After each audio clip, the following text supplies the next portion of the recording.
It's around the block.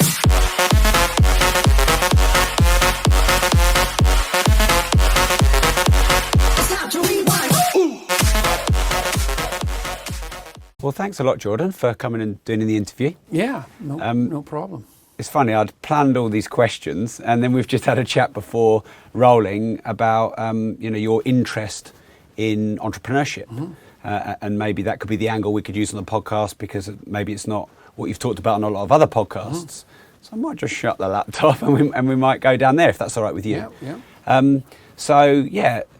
How does psychology, temperament, marry up and link with psychology? You're obviously well known for psychology commentary in other areas, but maybe we could focus a bit on that domain. Well, I mean, there's lots known about what predicts success in different domains across the lifespan, let's say. The first question is, if you're trying to analyze something like business success or productive success, what are the proper domains of category? And so if you're trying to categorize jobs, for example, which turns out to be quite difficult, the simplest conceptual scheme that's practical, that gets you somewhere, is like a 2x2 matrix. There are simple jobs and complex jobs. That's the first thing that's worth knowing. And it's a continuum, really. But a simple job is one where once you're trained, you just repeat what you're doing. So factory line work would be an example of that, or checking out people at a grocery store, or restocking grocery shelves, or jobs like that. The best predictors for success in those jobs is conscientiousness, trait conscientiousness. And conscientious people are orderly and industrious. And we don't exactly know why they are. It seems like it's associated, oddly enough, with such things as disgust sensitivity. So maybe people are conscientious because they get disgusted with themselves if they're not useful. And guilty. They get guilty if they're not engaging in productive enterprise. And maybe that's a marker for a kind of complex social responsibility. But which sounds like the complete opposite of most entrepreneurs I know. Well, that's the thing. The entrepreneurs are different. So for simple jobs, IQ, intelligence, predicts how fast you learn the job, but not how well you do it once you learn it. And what predicts there is conscientiousness. So you basically, if you're hiring people, you want conscientious people that's the most important thing. And then the second most important thing is you want people who are relatively low in trait neuroticism, which is a negative emotion dimension, because they're less likely to be absentee, and so forth. So in complex job is one where the demands change on a regular basis. And so most managerial and administrative positions are complex jobs, because you can't learn the job once and for all. And then the best predictor for complex jobs, the first predictor is IQ. And the second predictor is conscientiousness. And IQ is about 3 times more powerful than conscientiousness as a predictor. And then, so that's the first, simple versus complex. And then the second category scheme would be something like managerial/administrative versus entrepreneurial. And the entrepreneurial types, actually, they're over with the artists. So the best predictor for entrepreneurial success, first is IQ, but second is trait openness, which is the creativity dimension. So entrepreneurial types tend to be very high in trait openness. And so that sets them with the artists, and also with the political liberals, because the best predictor of political liberalism is trait openness. So the managers and administrative types, they tend to be conservative, and the entrepreneurial and creative types tend to be liberal. And so if you're an entrepreneur, you're going to be a lateral thinker. And so you'll be the sort of person, if you hear an idea, that will trigger off a whole bunch of other ideas. And you'll be motivated primarily by interest in pursuing your ideas. But your downfall is likely to be organizational and administrative ability. So it's often useful for entrepreneurial types to pair themselves with managerial and administrative types. It's like you are describing my soul here. Well, there's a tension. There's this weird tension between doing one thing right, which is what you need to do if you've already decided what it is that you're doing, and scanning the landscape for something new to do that would be worthwhile. Those aren't the same enterprises. And so most companies are an uneasy marriage of entrepreneurial and managerial types. As the company gets more and more established, the managerial and administrative types tend to dominate. But then that becomes problematic because it means it's more and more difficult for the company to shift laterally when it has to, which is, again, I think why so many companies eventually fail. Because they lose the creative head, is that what you mean? Sure, they lose the flexibility. Yeah. And it's funny because they're trying to maximize their ability to implement, but it's very difficult to do that without also simultaneously bearing the cost of narrowing. Right? Yeah. So the thing is if you know what you're doing, you want to hire a conservative. If you don't know what you're doing, you want to hire a liberal. Right.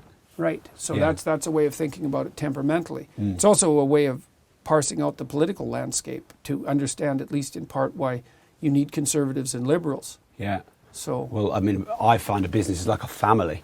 And in the past, in my company, I've had all under 25-year-old male entrepreneurs. Why did we hire them? Because that's what we were like. Right. And I've found entrepreneurs tend to hire versions of themselves at first, instead of being more self-aware to go, actually, I'm chaotic, disruptive. What I need is order and, like you said, good administrative skills, conscientiousness. So you go through that chaos of hiring people too much like you and having like too much male energy or too much creative energy.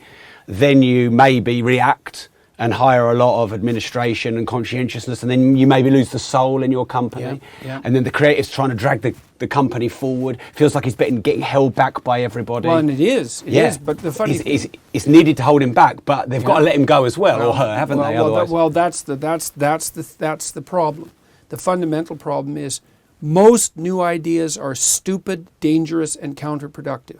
and they're the ones that change the world. well, they are sometimes. They are sometimes, but there's a subset of new ideas that, even though new ideas are dangerous and disruptive and often counterproductive and generally don't result in a productive company, some of them are absolutely necessary, and they're the thing you need to do next.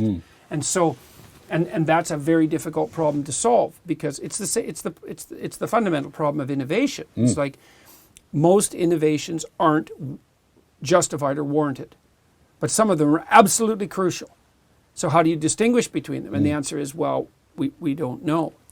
The part of the way that you do that in a dynamic economy is you let and encourage a whole host of entrepreneurs to produce their ideas, and you let almost all of them fail, which is kind of painful for the entrepreneurs.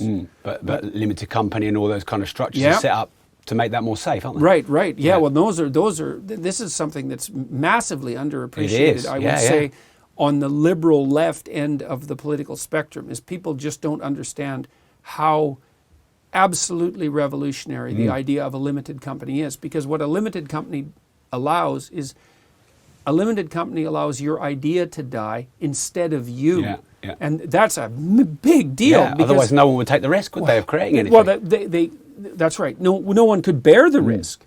Because if you failed, it would wipe you out permanently. It's like, well, who the hell's going to take that risk? Yeah. And so the fact that the limited liability is one of the unbelievable tech. I can't believe that we That's ever like an invented innovation it. that we all just forget about, isn't it? Yeah. And it's such a merciful innovation. Yeah. It's like, you mean I get to fail and no one's going to kill me? No one's going to throw me in debtor's prison. It's not going to hang around my neck for the rest of my life. I can actually take a risk. So because the other thing you see often with entrepreneurs is that they fail a lot before they succeed. And so, I mean, you have to be pretty damn spectacularly lucky to have your first idea, when you don't know what the hell you're doing, be a spectacular success. Or maybe it's a good idea, but you weren't ready, and you're more ready. Or the marketplace isn't ready. Or, I mean, that's the other thing that people don't really understand, is because if you're a naive entrepreneur, you think, well, all I have to do is make a great product. It's like, no, that's about 5% of it. You know, and that shocked the hell out of me when I started building software, for example, because we assumed that we developed software to help people select better employees, and we never could sell it except in very rare circumstances. But we assumed that if we had a product that was validated, we could show that it had the effects that we wanted, and that it was more efficient than other products in the marketplace that selling it would be easy. It's like, well, that's just so wrong. I Selling love it, and marketing things is impossible. I love it when people say, oh, the product just sells itself. It's just one of those things which are like, you've not been in business a very long time. Because you've got market forces, you've got your skill set. You could have a great product. You're just not ready to sell it because you haven't got enough experience. Well, and you don't know how to price it. Yeah. And you don't know who to talk to sell it. You know, you can spend your whole life, especially if you're selling to companies, which is virtually impossible, talking to the wrong people. And it feels like work, and it really is work, but you never end up contacting a real decision maker. And then you can't tolerate the excessive delay. Like you think, well, I'm going to go sell this product to a big company because they can obviously provide me with a massive contract. It's like, yeah, but there's a relationship between the size of the company and the delay in the implementation, and the delay can be years. And then this happened to us all the time. It was very painful. We'd get right to the point of signing with a large company, and there'd be an internal management transformation, and the person that we were dealing with would disappear. It's like, oh no, it's like, now what? We actually had that happen with a really big company in New York. We were right on the verge of signing a contract for use of this self-authoring program that we designed, which helps people plan their lives. And the week that we were ready to sign the contract, the CEO resigned. So gone. Was probably a year of sales and marketing work just evaporated. You know, and you don't get paid for any of that. You get no reward for getting 364 days down the 365 days. You certainly don't. Well, and it's also really easy for one of the things that tech incubators do really badly, I think, is they do lots of things really badly, generally speaking. But one of the things they do that's very counterproductive with the people that they train is they emphasize the development of the company, but they don't force their entrepreneurs to find customers, because your first customer is the most difficult thing you'll ever do as a business person, in my experience. To find someone who will actually pay you that first time. That isn't your mum. Yeah, that's right. Well, that's right. That isn't a family member. That's an actual customer.